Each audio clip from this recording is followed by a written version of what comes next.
Olá pessoal, bem-vindos ao meu canal. Hoje nós vamos continuar estudando os livros da Bíblia e hoje é dia do livro do profeta Zacarias, que se encontra no Velho Testamento. Nós já estamos quase terminando o Velho Testamento, mas antes de nós começarmos sobre o livro, eu queria contextualizar a parte histórica para que você possa entender do que se tratam aqui as profecias. Vocês sabem, nós já estudamos, que o povo de Deus, o povo judeu, ele foi levado em cativeiro na época do Império Babilônico por Nabucodonosor. Existiam profecias, né, de que eles estariam 70 anos em cativeiro por eles terem desobedecido a palavra de Deus, por eles terem tido um comportamento muito maligno. Então, eles iriam estar em cativeiro durante esses 70 anos e depois de 70 anos voltar para sua terra. Isso realmente aconteceu, como havia sido profetizado. Num dado momento, o Império Babilônico caiu, foi tomado pelo Império Medo-Persa, e o imperador Ciro, em 536 a.C., que era o imperador Medo-Persa, ele deu a ordem para que esse povo voltasse para sua terra, né? Assim como Deus tinha profetizado. E aí eles voltam lá para a terra em 3 levas, né? Essa primeira leva, que foi com Josué e Zorobabel, foram mais de 50 mil pessoas, e eles voltaram ali para reconstruir a sua terra. Primeiramente o altar, depois um outro grupo vai para construir as muralhas, depois eles constroem a cidade, mas enfim. Esse livro ele se passa entre 520 mais ou menos a 475 antes de Cristo, que foi essa época que os judeus estavam voltando para sua terra para que pudessem ali reconstruir as suas vidas, como foi profetizado por Deus. E aí, quando eles voltam, não pensa que foi fácil, né? Na hora que eles chegam lá, não foi tão fácil assim. Eles, vamos pegar nossas casas de volta, vamos, né? Não, existiam poceiros, existiam pessoas morando ali, eles tinham perdido as coisas que eles tinham. Então, eles muitas vezes foram desanimados ali pelos povos que habitavam ali aquela terra, né? Eles eram enfrentados por eles, eram ameaçados e muitas vezes eles desanimavam. E o profeta Ageu e o profeta Zacarias, que nós vamos falar hoje, os dois profetas, eles davam palavras de ânimo para que eles tivessem ânimo e fé em Deus para reconstruir ali as suas cidades, né? E a sua vida novamente. O profeta Zacarias, ele é da tribo de Levi e ele começa falando. O livro de Zacarias é assim um pouco difícil, né? Se você for ler assim, ao pé da letra, ele tem muitas visões, ele é bem profundo, então que você possa entender assim o contexto. Eu vou falar no geral e depois você lê com mais calma em casa, né? Então, quando a gente começa a ler o livro de Zacarias, então ele fala aqui, né, a primeira parte, no 8º mês do 2º ano de Dario, que era um rei da Pérsia, né?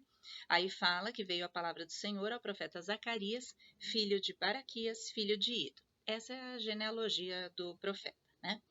E ele fala palavras de reconstrução. Então, ele começa falando de tudo o que aconteceu, o porquê que eles foram para esse local, e porque agora, então, Deus estava trazendo eles de volta. Então, vamos ler aqui, por exemplo, o versículo 2 e 3. Ele conta o porquê de tudo isso ter acontecido. Então, ele fala assim: o Senhor se irou em extremo contra vossos pais.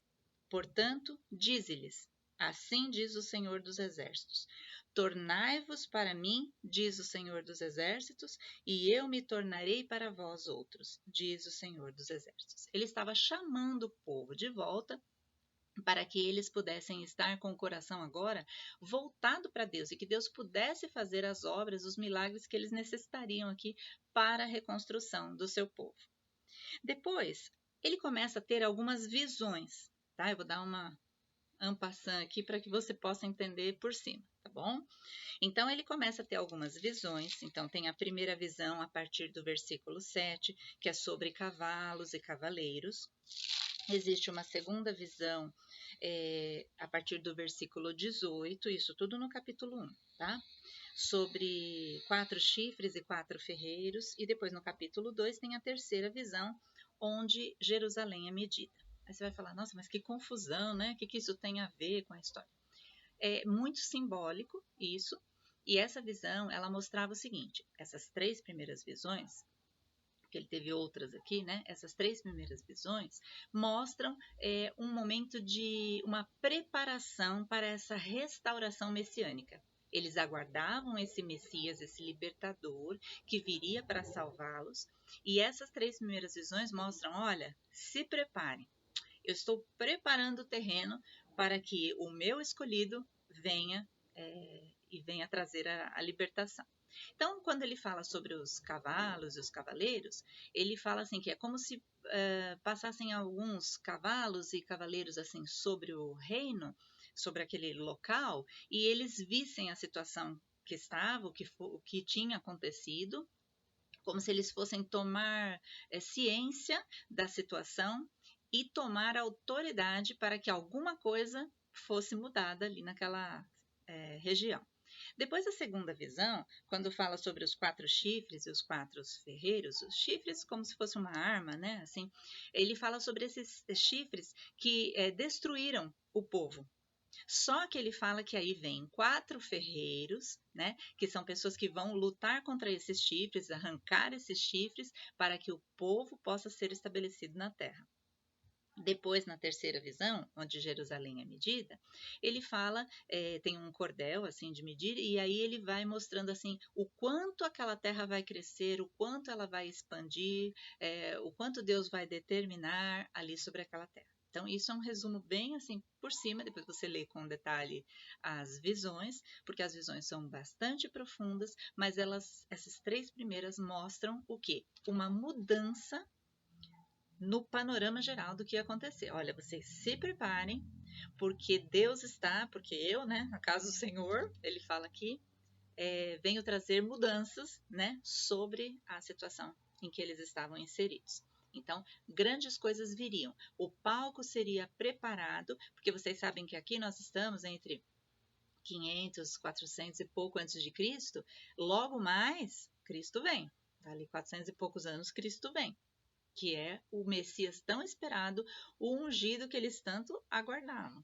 Então, as coisas tinham que ser retomadas. Então, eles voltaram para a terra, e aí essa terra vai começar agora a ter uma nova cara. Depois, no capítulo 2, no capítulo 3, nós vemos aqui a 4ª visão, que é sobre o sumo sacerdote Josué. Vamos ler um pouquinho para que você possa entender essa visão. Deus me mostrou o sumo sacerdote Josué, o qual estava diante do anjo do Senhor, e Satanás estava à sua mão direita, a mão direita dele, para se lhe opor. Mas o Senhor disse a Satanás: O Senhor te repreende, ó Satanás. Sim, ó Senhor, o Senhor que escolheu a Jerusalém, te repreende. Não é este um tição tirado do fogo? Ora, Josué, trajado de vestes sujas, estava diante do anjo. Tomou este a palavra e disse aos que estavam diante dele: Tirai-lhe as vestes sujas. A Josué disse: Eis que tenho feito que passe de ti a tua iniquidade e te vestirei de finos trajes. Então, esta visão mostra muito claramente uma mudança no comportamento, principalmente espiritual, tanto da liderança quanto do povo, que precisaria acontecer para que Deus pudesse se mover entre eles. Afinal de contas, o cativeiro veio porque eles não recebiam mais as orientações de Deus e erraram nos seus caminhos. Então agora deveria existir uma nova postura. E começa por Josué, que é o sumo sacerdote, a grande autoridade junto com Zorobabel ali, que era o governador.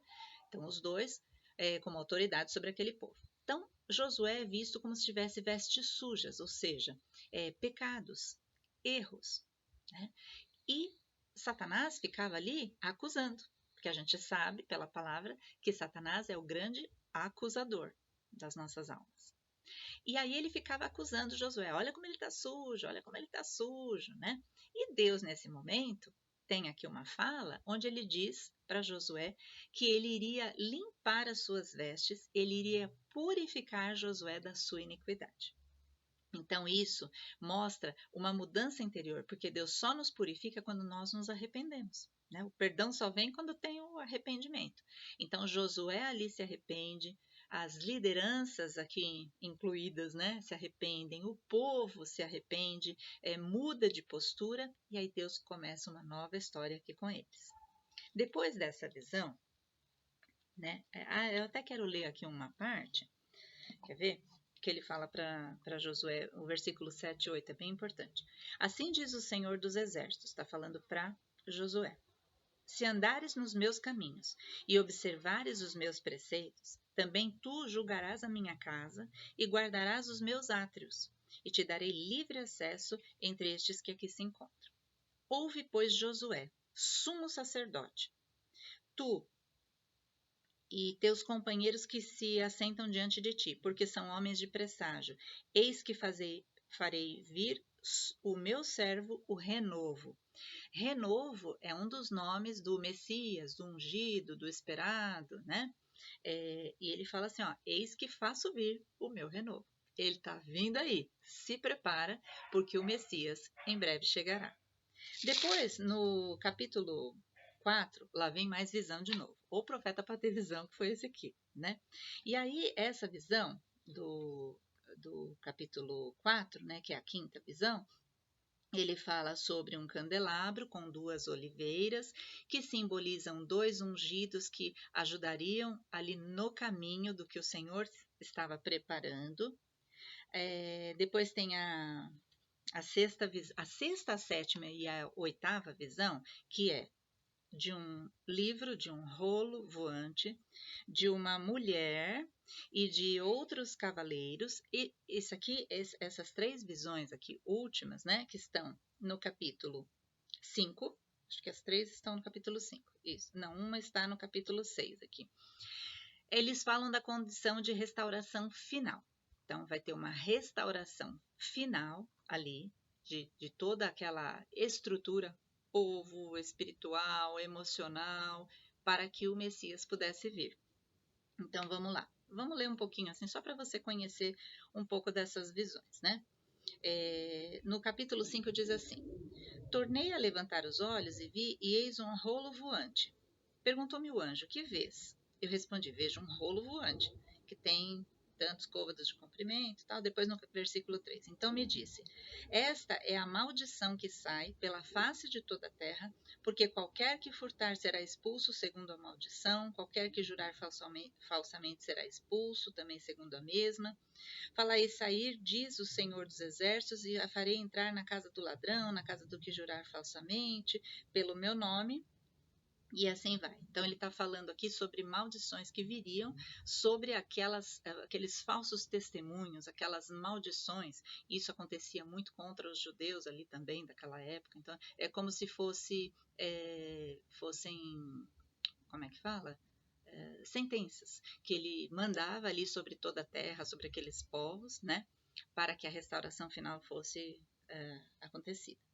Depois, na sétima visão, ele fala assim, ele explica, né, no versículo 8, prosseguiu o anjo, isto é a impiedade, e lançou para o fundo do Éfas, sobre cuja boca pôs o peso de chumbo. Versículo 11, respondeu-me, para edificarem aquela mulher uma casa na terra de Sinar, estando ela acabada, ela será posta ali em seu próprio lugar. Então, está falando sobre a mulher, sobre a restauração. Está vendo como fala muito sobre essas questões de restauração final aqui? E a última dos 4 carros, que é a partir do versículo 6, né? A explicação no versículo 5 diz assim. Primeiro ele vê carros, cavalos ali, né?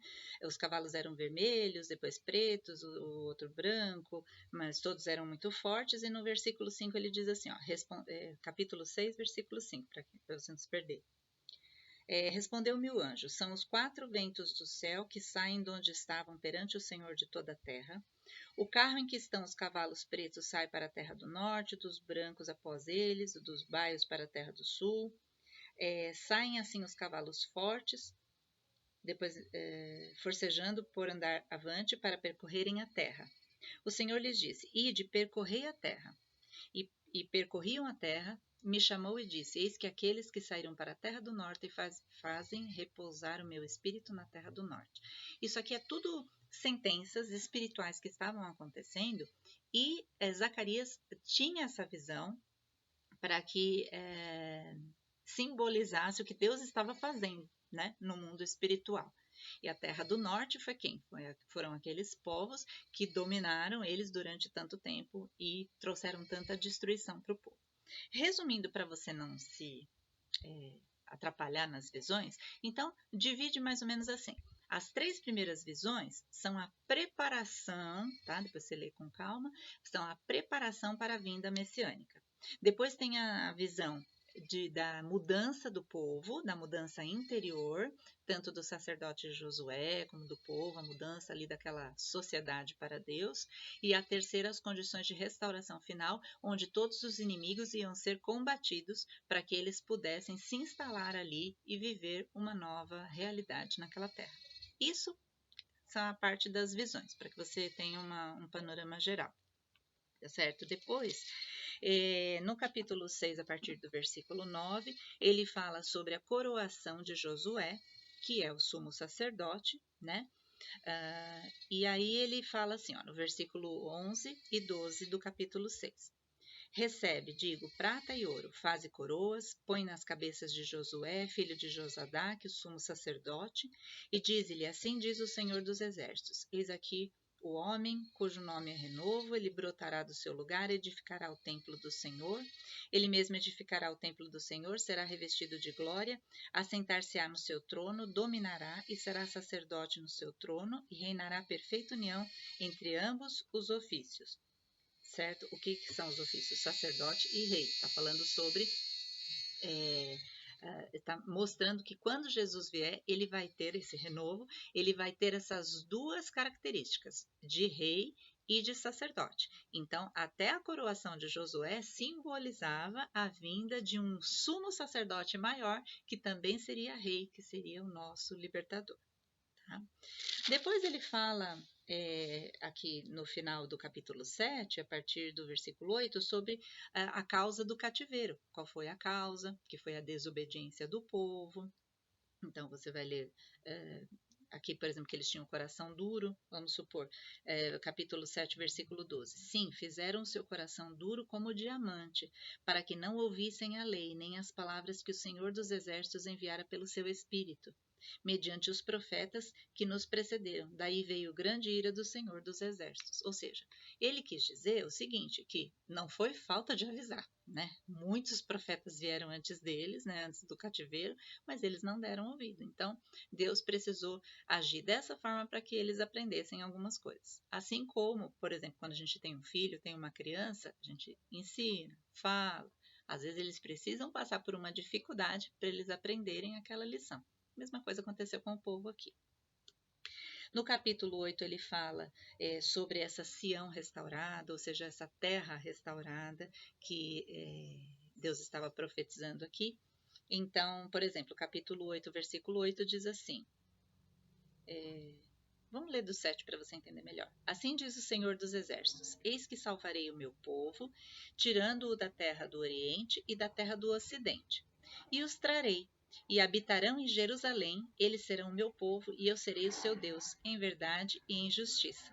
Olha só, e aí ele dá algumas orientações. Versículo 16. Eis as coisas que deveis fazer. Falai a verdade, cada um com o seu próximo, executai juízo nas vossas portas, segundo a verdade, em favor da paz. Nenhum de vós pense mal no seu coração contra o seu próximo, nem ame o juramento falso, porque todas estas coisas eu aborreço, diz o Senhor. Ou seja, ele estava dando aqui orientações para eles de como então agora eles procederem. Né? No capítulo 9, ele fala ali sobre castigo sobre diversas nações que foram malignas, né, contra o povo de Deus. E Zacarias, ele é um dos profetas que mais fala sobre o Messias. Né? Ele é um dos grandes profetas messiânicos.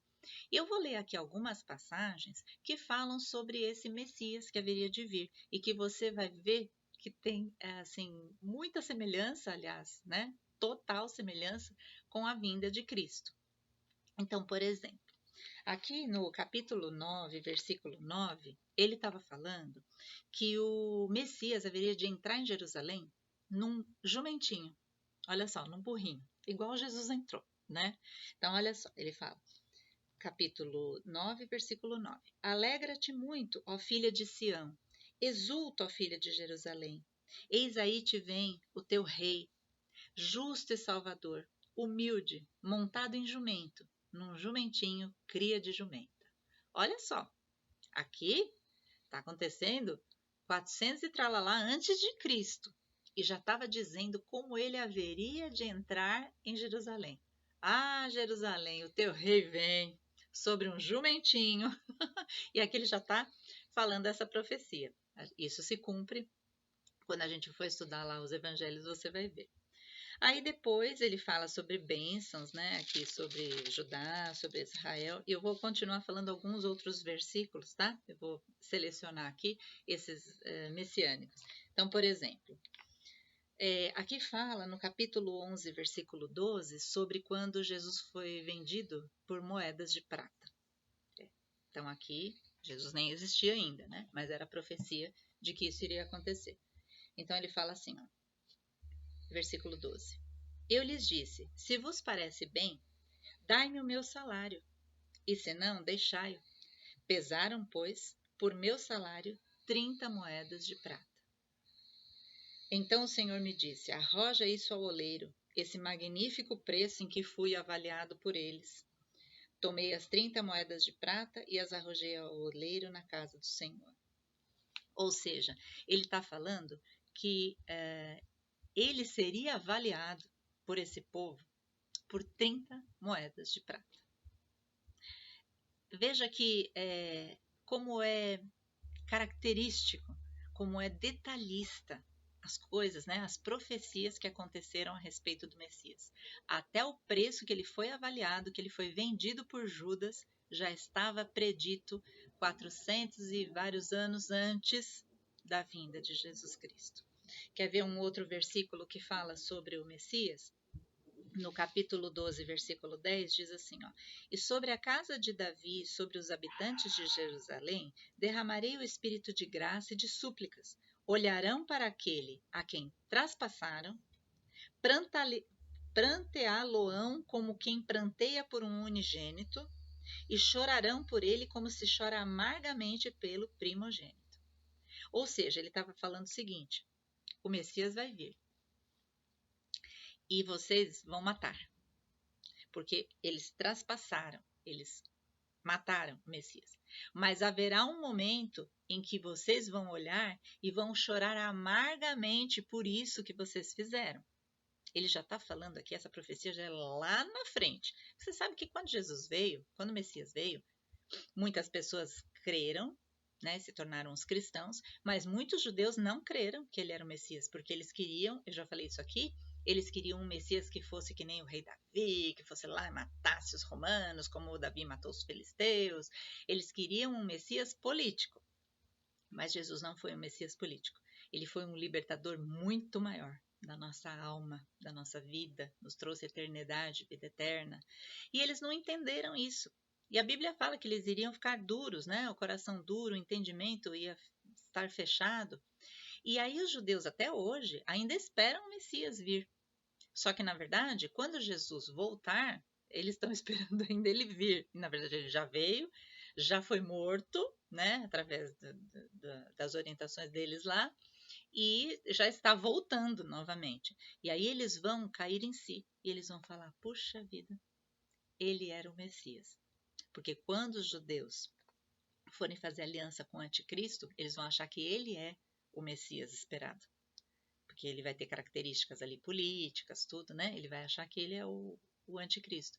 Quando eles descobrirem, depois de 3 anos e meio que eles fizeram essa aliança, que ele não era o Messias, eles vão reconhecer que Jesus foi o Messias. E aí eles vão chorar amargamente, como se chora por um primogênito, por um unigênito, por um único filho, ou pelo primeiro filho.